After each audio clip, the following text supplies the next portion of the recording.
Hello and welcome back to our segment of Disney Devotionals. We are on Pirates of the Caribbean today.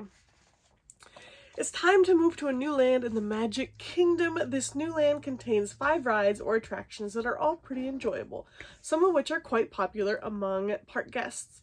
We're going to Adventureland. Can you name the 5 attractions here? I certainly enjoy this land. It's not quite my favorite land. That's Future World, which is where we'll go next. But let's spend a few devotionals here at Adventureland since we are on this side of the park. We're going to start with what is a favorite ride of mine, and you guessed it, another classic. We're going to ride the Pirates of the Caribbean. The Pirates of the Caribbean ride, or Pirates as we'll call it to make it easier, is another ride that would feel weird to not ride during a trip. I would survive without riding it, but I wouldn't like it. It's such a Disney staple and a ride I really look forward to. This ride is very special because it's the last ride that Walt Disney ever oversaw the construction of.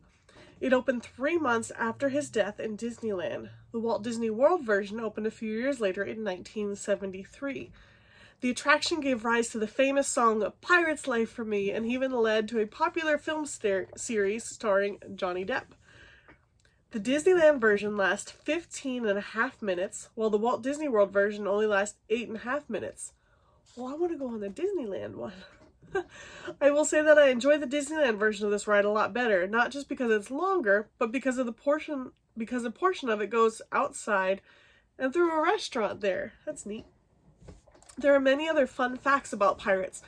First of all, there is a long-standing urban legend that states that Walt Disney's body was cryogenically frozen and stored beneath this ride at Disneyland. Needless to say, that is not true.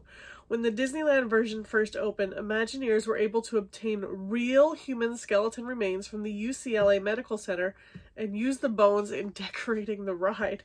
These have all since been removed, but to this day, some people insist that one remaining human skull is still being used. Several cast members have confirmed this, but it's not known if they are just playing along or if it's true. The fire effect in the ride is very realistic. It uses cloth, fans, and lights to make it look like flames, and one fire chief threatened to shut down the ride until he realized the flames weren't real. Finally, there are 2 pirates playing chess in the queue of this ride, and if you look closely, the game is said to be a stalemate, meaning that neither will ever win. However, others claim that the pieces get moved from time to time, meaning the game is not always in a stalemate. Check it out for yourself next time. So on to our devotional thought for the day. It's not exactly easy turning pirates into a lesson. To my knowledge, there aren't a lot of pirates in the Bible.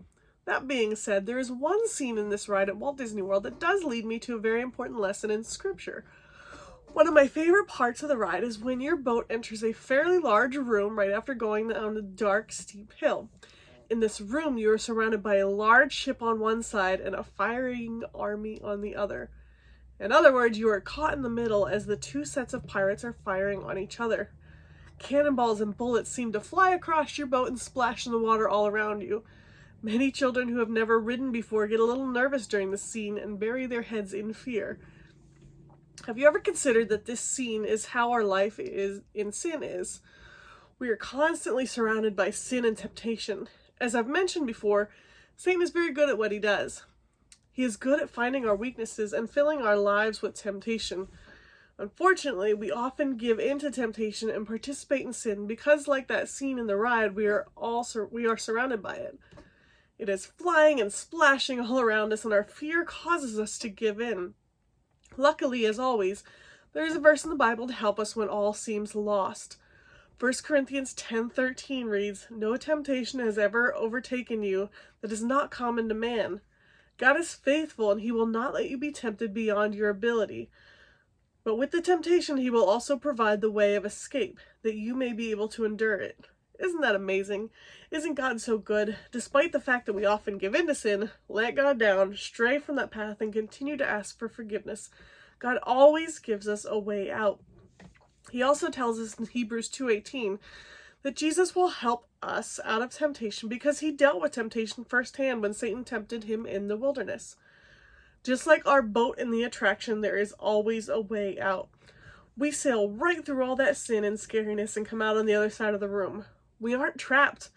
We don't have to give in and participate in that battle. We can just hold on to God as many kids hold on to mom or dad, and eventually we will find our way out. Pirates is a fun ride. Next time you ride, look for that scene.